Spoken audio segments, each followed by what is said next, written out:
A esta hora, el encuentro que esperabas. Encuentro con la ciencia con Modesto Montoya.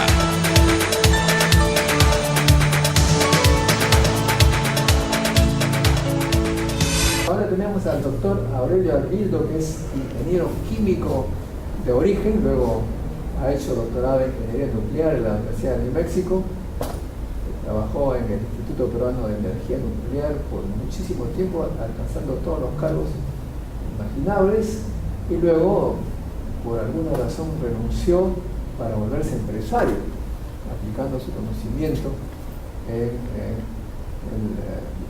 los servicios tecnológicos en el Perú. De modo que es una buena experiencia que habría que seguir para ingresar en este campo de la actividad privada. Doctor, muchas gracias.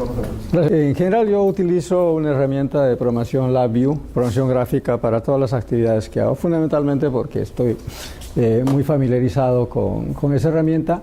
Iba a hacerles una demostración con mi computadora, pero por razones de tiempo eso lo vamos a dejar y vamos a ir viendo en el camino ya las razones por las que se utiliza, ¿no? Mi presentación estaba prevista la de conectar el micrófono, hacer un programita que se hace en 1 minuto menos y adquirir datos y analizar datos de voz, por ejemplo. Y en ese sentido, más bien ahí voy ya con algunas de las aplicaciones que he trabajado utilizando la programación gráfica, ¿no? En este caso, un ejemplo muy simple de medir velocidad del sonido, ¿no? Esto lo hice con propósitos de educación para los estudiantes, ¿no? Muy simple la de sacar un sonido por el parlante, o sea, en el software genero la onda y la frecuencia y ya genero el estímulo. Lo lanzo hacia el techo, esa es mi oficina y ahí está el techo de mi oficina, ahí está mi computadora. Envío la onda hacia el techo y regresa. Por los tiempos de ida y vuelta ya se puede medir la velocidad del sonido, ¿no? Y eso ya. En la siguiente, ahí está la historia del sonido, lo que he leído en el micrófono, y ahí está el estímulo que va, y ahí está ya la respuesta de un rebote, ¿no? Es decir, la primera onda del estímulo ya viene reflejada como primera onda en la respuesta allí. Y allí ya tengo el tiempo de ida y vuelta del sonido, y allí están las mediciones, ¿no? Y esto para mostrar que los dispositivos que tenemos en los computadores son extremadamente interesantes desde el punto de vista de lo que podemos sacarle, y muchas veces no le sacamos lo que podemos sacarle porque no utilizamos todo su potencial, ¿no? Entonces, en este caso, si ustedes observan, ahí están las mediciones de tiempo inicial, tiempo final, la diferencia de tiempos, es el delta de t, y ahí son alrededor de 8 milisegundos el ida y vuelta, ¿no? Entonces yo puedo hacer mediciones de muy alta velocidad con bastante precisión, porque 10 microsegundos es un tiempo bastante corto para hacer mediciones de precisión, ¿no? Entonces aquí, a pesar que el tiempo sea de los milisegundos, estamos hablando 8 milisegundos, se logran precisiones razonables, ¿no? Esa es la medición que hicimos, 340.7 más o menos 0.16 milisegundos. Esa es lo importante aquí es herramientas usadas, matemática y estadística elemental en este caso. No hay mayor.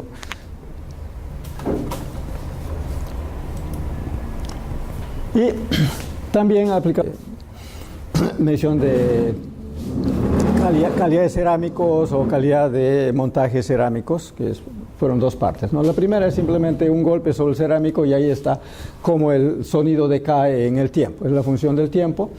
Y para mejorar el uso de los datos, lo que hemos hecho es simplemente la de tomar la parte positiva y la parte negativa mezcladas, y ahí tenemos el ajuste de curva para tener el tiempo de relajación del sonido allí, que está directamente relacionado con el material que está siendo estimulado ahí con un golpe en este caso, ¿okay? Sofisticada, y aquí es haciendo ya la transformada de Fourier para ver las componentes de frecuencia que están disponibles ahí, ¿no?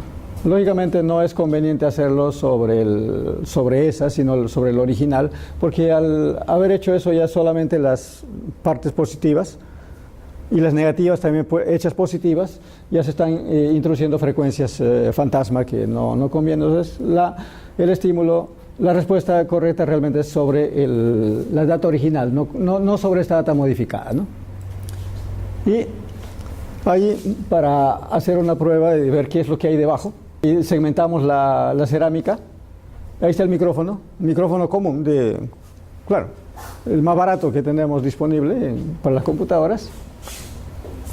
Y ahí simplemente golpe en cada uno de los lugares para poder ver la respuesta, ¿no? Entonces la respuesta está en las zonas donde hay vacío debajo, y las zonas donde no hay vacío debajo, las respuestas son drásticamente diferentes. En consecuencia está claro que podemos discriminar si hay vacío o no hay vacío en el lugar donde hemos golpeado, y con eso podríamos ver si es que hay un problema de montaje. Este es un caso especial que después vamos a ver en qué termina, ¿no? Entonces todo esto realmente es la programación, el lenguaje gráfico me permite tener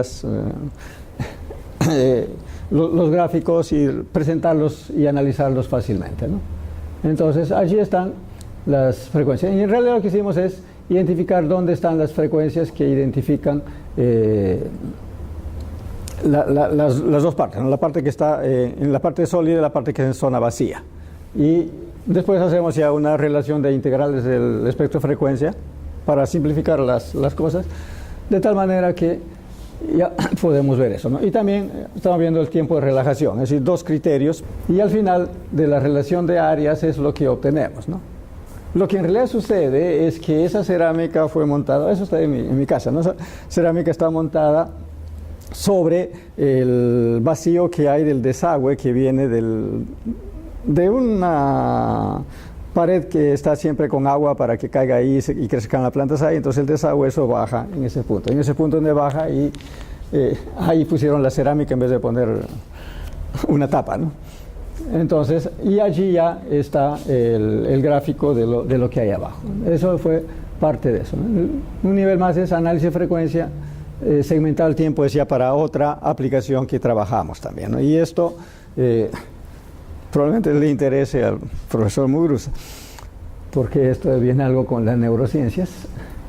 Ok, en realidad este fue un trabajo que hicimos de una prueba de concepto de poder codificar las imágenes como sonido, de tal manera que el sonido pueda ser transmitido y las personas invidentes puedan a través del sonido interpretar la imagen. Lo que hicimos es una imagen,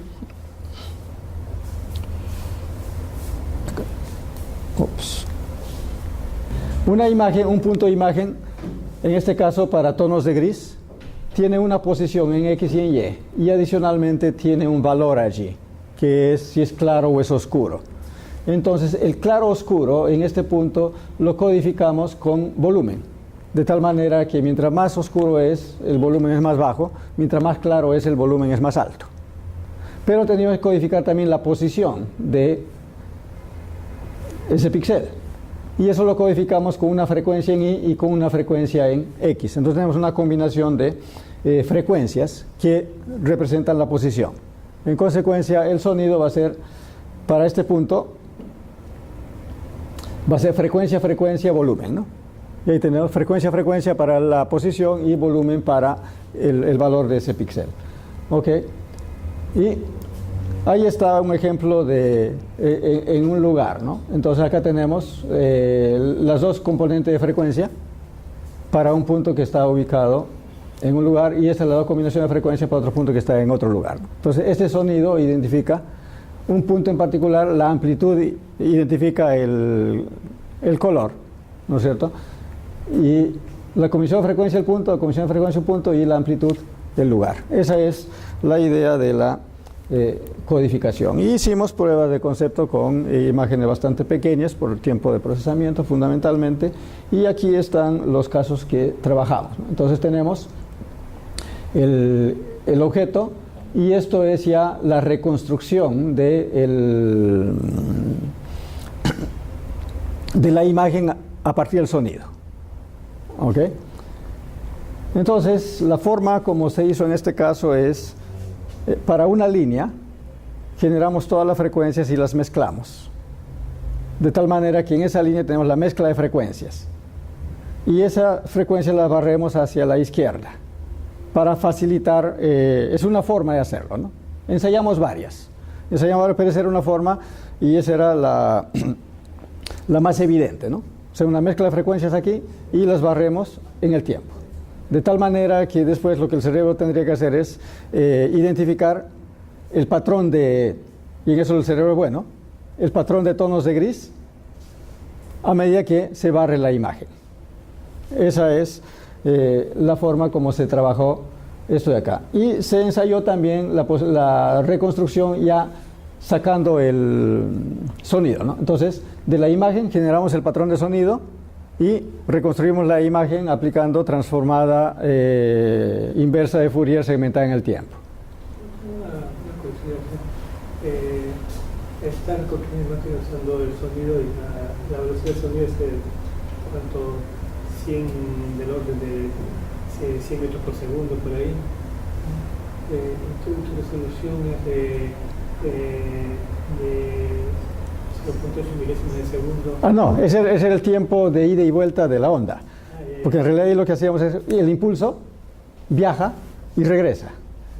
Ese es claro, es decir, viaja y regresa. Los 8 milisegundos es el tiempo de ida y vuelta. Okay. Pero con la distancia ya se calcula la velocidad. Y ahí está la velocidad de 240 metros por segundo, que es la velocidad estándar del sonido en el aire a 20 grados centígrados. Una consulta. Sí. ¿Cómo es que se está, cuál es el procedimiento para encontrar a partir de la imagen y el sonido? A partir del sonido, la imagen, ¿no? Sí, creo que tengo la vista más adelante. Okay. Si no, en un ratito lo ponemos, ¿ok? Entonces, esta imagen ya se convierte a patrón de sonido. Entonces, del patrón de sonido, dentro del mismo computador es reconstruido la imagen. Es para la prueba de concepto. ¿No es cierto?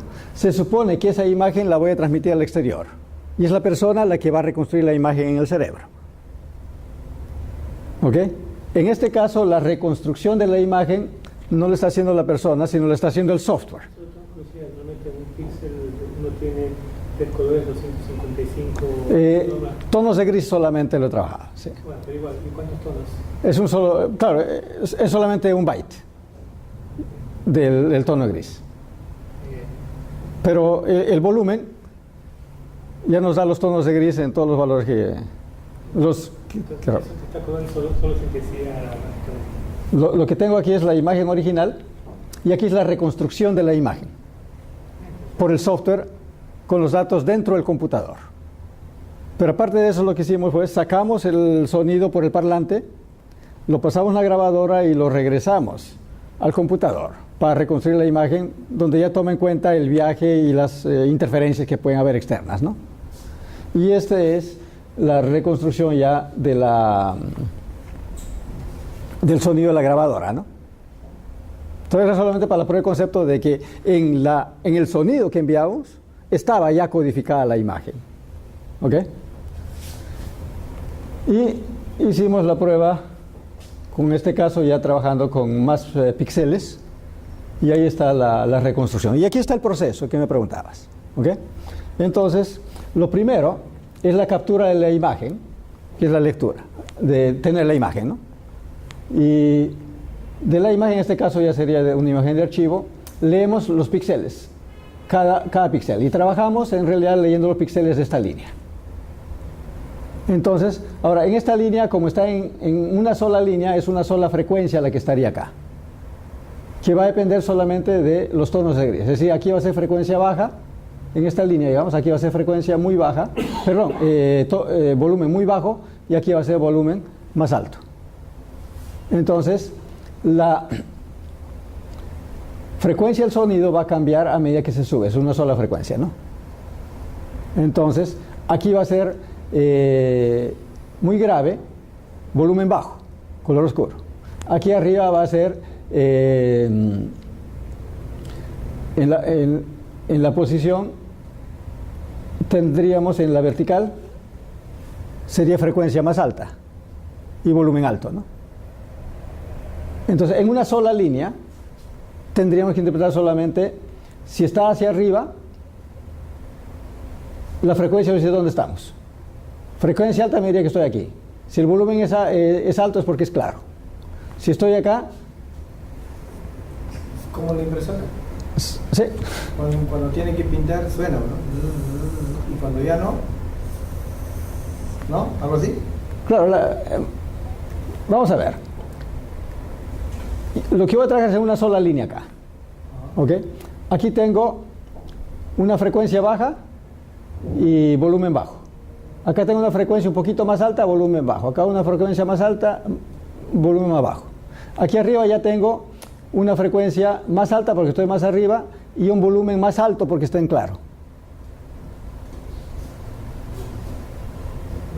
La frecuencia sí lo entendí, eso uno manualmente decide. Entonces hay que pensar que lo que es claro se escucha más alto, lo que es oscuro se escucha más bajo.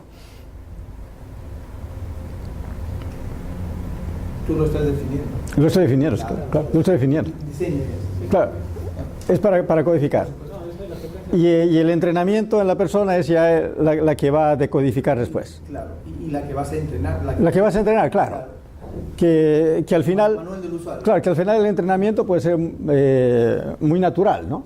Entonces, si yo tengo la webcam en la cabeza y muevo hacia la luz, voy a inmediatamente interpretar claro o oscuro, ¿no? Entonces, si yo me muevo por ahí, entonces hay algo claro, ¿no? Si me muevo por acá, aquí hay algo oscuro porque el volumen está cambiando, solamente del global, ¿no? ¿Ok? Pero después ya la frecuencia ya lo que me dice dónde estoy, ¿no? ¿Ok? Entonces, aquí, con eso se genera la onda senoidal, se suman las frecuencias en la línea, ahí se están mezclando todas las frecuencias, porque en un instante hay que dar todas las frecuencias de la línea, o sea, en un instante se tiene la información de toda la línea. Y allí, para saber ya dónde están ubicadas cada una de las frecuencias, ya hay que hacer ya el cambio de frecuencia, ¿no? ¿Ok?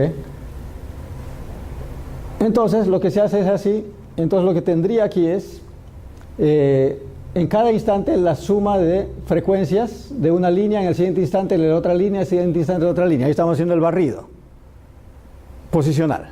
¿Ok? Y con eso ya se genera la trama del sonido, ¿no? Ya tenemos todo el sonido, ¿no? O sea, en cada instante es la mezcla de frecuencias de esa línea. Y barremos hacia así. ¿Ok? Y para reconstruir la imagen ya lo que hacemos es la transformada de Fourier inversa, ¿no? Aquí estamos el tiempo y aquí tenemos la frecuencia que automáticamente reproduce la imagen, porque la transformada está poniendo las frecuencias en su lugar, ¿no? Y la frecuencia estaba correlacionada directamente con la posición. Por eso es que finalmente tenemos ahí eso, ¿no? Entonces esa fue la prueba del concepto y en eso... ¿El color que representa? ¿Cómo? No, acá el color es solamente una representación del software. Es solamente los colores aquí representan valores, ¿no? ¿Ok? Es decir, aquí el color tenemos, porque como es una imagen blanco y negro, tenemos que poner solamente son las magnitudes que están allí de frecuencias en función de la posición, ¿no? Sí. ¿Ok? Entonces ahí sale a colores porque realmente toda esta escala tenía que haber sido, ¿sí? Bueno, esta escala tendría que haber sido en tonos de gris, ¿no? Acá negro y aquí blanco, ¿no? Sí, solamente es porque el software, la presentación me la da a colores. Nada más que por eso. ¿Ok? Y después trabajamos en espectrofotometría, construyendo un instrumento, un espectrofotómetro de luz visible, Y aquí usamos una cámara web, usamos un pedacito de DVD, aquí mandamos la luz y la luz se dispersa, se descompone en sus colores y en la cámara se tiene ya el espectro, la descomposición del espectro. Aquí hicimos ensayos con LEDs de diferentes colores. Aquí está el LED blanco, que es la mezcla de los 3 colores, y aquí tenemos LED violeta, LED azul, verde, hasta el rojo, ¿no? Hicimos algunas pruebas también allí de ver la respuesta de los LEDs con la corriente. Aquí está, por ejemplo, el LED rojo, ¿no? Para probar los conceptos prácticamente de los LEDs, ¿no? ¿Ok? Entonces, claro, aquí el azul se satura muy, muy rápido, pero el rojo aquí está la respuesta de la intensidad del LED cuando variamos la corriente que circula por el diodo, ¿no? Y lo que capta la cámara, finalmente es eso, la luz descompuesta. Y lo que hacemos es, encontramos las componentes de rojo, verde y azul allí, ¿no? En cada lugar. Trazamos una línea y vemos ahí, ese es ya procesamiento de imágenes, ¿no? Procesamiento de imágenes ya encontramos cuál es el perfil de la línea. Y ahí está ya el espectro, ¿no? Es el espectro de una lámpara de mercurio. Y eso lo aplicamos para análisis químico. Esto es ya, la luz la pasamos por permanganato de potasio de concentración variable y la luz que pasa va a absorber. Entonces aquí aparecen los puntos de absorción que van a identificar finalmente al manganeso, ¿no? al permanganato en realidad, ¿no? Entonces aquí lo que estamos viendo es la absorción de la luz para identificar, o sea, qué frecuencia se absorbe en el permanganato. ¿Ok? En el otro caso era emisión, estábamos viendo qué fotones están llegando, ¿no? Y allí está la calibración, y ahí está el ejemplo comparativo con equipos comerciales, y esto es lo que trabajamos ahí, ¿no? El rango de longitudes de onda, digamos, las precisiones de longitud de onda, todas las características comparando con equipos comerciales, ¿no? Y en algunos, digamos, por ejemplo, aquí en el ancho de la banda espectral, llegamos a acá es 4 nanómetros, llegamos a menor que 2.35 nanómetros en ancho. Entonces tenemos una muy, muy buena resolución usando un dispositivo desechable, ¿no? Un pedacito de DVD, ¿no? O de CD, ¿no? ¿Okay? Y el software, en realidad hicimos todo un software para hacer la característica de un instrumento para hacer todo el proceso de mediciones. Desde la adquisición de datos, prueba es para capturar datos y ahí seleccionar la región de interés, etcétera, ¿no? Después, la calibración para que cuando corremos el mouse aquí, ya nos dé en nanómetros la longitud de onda ahí directamente, ¿no? ¿Ok? Y todo eso está presentado en estas pantallas. Y después está el proceso de análisis, y después ya está lectura espectros, si queremos procesar espectros ya que hemos grabado antes, y también operaciones con espectros, ¿no? ¿Ok? Y después ya lo comprimimos con impresora 3D ya en una cajita mucho más compacta, que es mucho más portable y ya es un espectrómetro portable muy pequeño y de muy bajo costo, ¿no? ¿Ok? Bueno, aquí esto voy a pasarlo para ir a esta parte que sí me interesa verlo, porque después de todo hay físicos acá. Espectrofotometría Raman, hecho en casa. Así hacer un espectrómetro Raman hecho en casa, ¿no? La UNI compró uno, creo que le costó $400,000, no sé.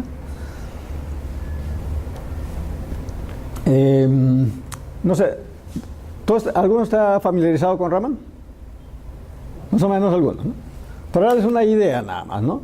Las moléculas están vibrando con una vibración natural, ¿no es cierto? Entonces tenemos un anillo de benceno, tiene una vibración del anillo que está vibrando a una frecuencia bien definida. Si tenemos un grupo funcional ahí arriba, ese grupo funcional también tiene su propia energía y vibración y tiene otros modos de vibración, porque es una dinámica bastante activa de todas las partes de la molécula. y cada cual con su energía muy particular de vibración. Cuando mandamos un fotón de luz allí, ese fotón de luz trae más energía que la necesaria para la vibración. Pero la parte de la molécula toma la energía que necesita para vibrar, es decir, para prácticamente hacer una especie de resonancia. Pero como el fotón tiene más energía, el resto de energía se lo lleva el fotón. Es decir, el fotón deja una parte de energía para la vibración y sale con menos energía. Y esa energía es la que después la medimos, como luz, ¿no? Que es ya sea con la energía o con la frecuencia de la luz. Y al final lo que obtenemos son un espectro de esa forma, ¿no? Okay. Y aquí lo que trabajamos es, acá está el concepto, creo que voy a ir más acá, ese es el espectrómetro ya. Usamos una cámara convencional, esta es una Canon, okay. Aquí mandamos la luz, tenemos un espejo, aquí sí, tenemos un espejo, aquí va la rejilla de difracción para separar los colores y aquí vienen los colores separados, okay. Y la parte del análisis se envía con un láser, es un puntero láser de potencia un poquito elevada, ¿okay? Que pasa sobre la muestra. Esta es una muestra de aceite de oliva virgen y ahí está la fluorescencia que se puede ver. Hemos puesto eso para que sea visible en la foto, ¿okay? Y allí ya pasa por un filtro para filtrar la longitud de onda del láser principal, porque nos interesan no el láser principal, sino los dispersados. Entonces ahí tengo que barrer todo el láser principal, ¿ok? Y la idea de hacerlo así es para colectar todos los fotones que en cada punto del trayecto van dispersándose en todas direcciones. Y la dirección en la que podemos colectar más fotones es la dirección del mismo haz, ¿no? Y esa ya lo pasamos por aquí, ya va por fibra óptica y la pasamos ahí, y lo que obtenemos ya son los espectros Raman.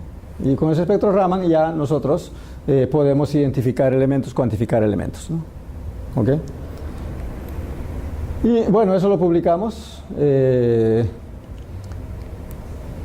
Y adicionalmente, para trabajar, para sacar más información ahí, para cuando tenemos mezclas de componentes, de hecho los espectros Raman están mezclados.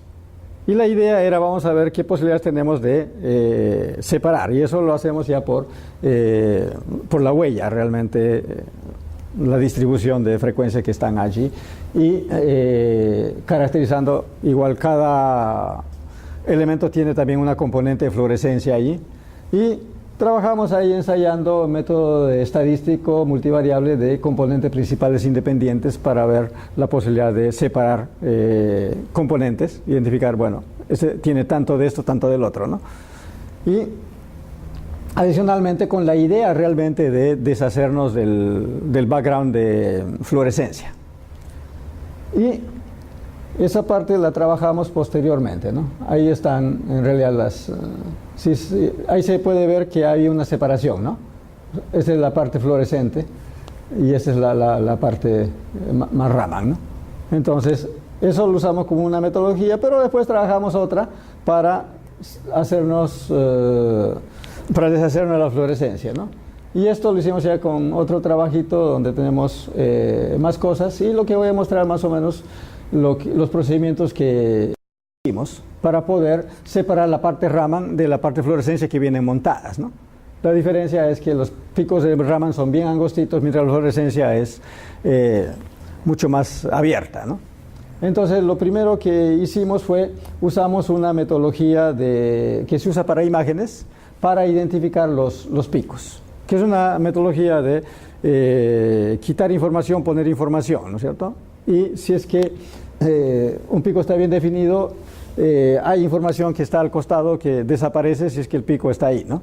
Pero si el pico no está ahí, esa información al costado está presente. Es más o menos la idea detrás de la metodología. Entonces, allí lo que hacemos es, primero identificamos dónde están los picos con esa metodología, y después haciendo la derivada del espectro ya identificamos los puntos de inflexión para identificar dónde empieza y termina el pico, de tal manera que hacemos toda una metodología para aislar los picos y finalmente tener el espectro de fluorescencia separado del espectro Raman allí abajo, ¿no? Y esa es la tarea todo de software, ¿no? O sea, mucho trabajo de software acá, y después también estamos trabajando algunas otras temitas acá de hacer equipos de electroquímica ya, ¿no? Con el mismo concepto, ¿no?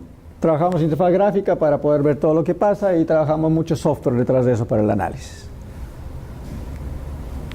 Bueno. Okay.